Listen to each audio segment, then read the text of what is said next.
สวัสดีครับวันนี้นะครับเราจะมาขนสัตว์ไปเล่นกันนะครับโอ้โหเจ้าควายใช้สูตรนั้นเอาไว้ไม่ให้เพื่อนมานะฮะหมูเป็ดน้อยเจ้าควายที่โกงมีปลาโอ้โหเจ้าม้ากับควายทำอะไรกันนะฮะม้ากับควายทำอะไรกัน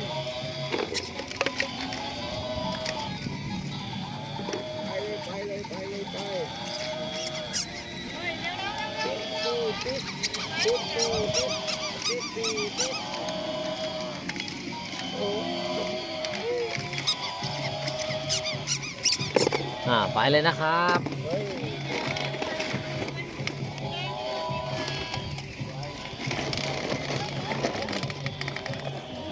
โอ้รถคว่ำนะครับ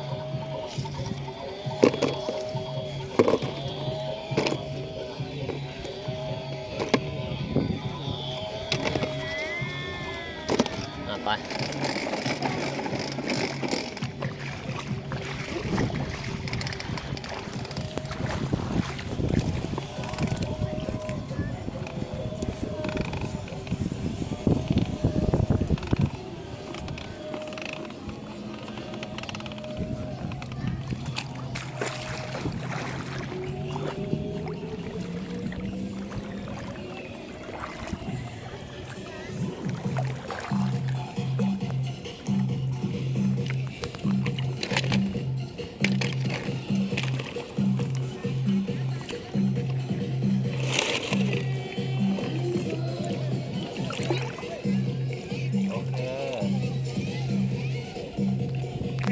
วันนี้ลาทุกคนไปก่อนนะครับ บ๊ายบาย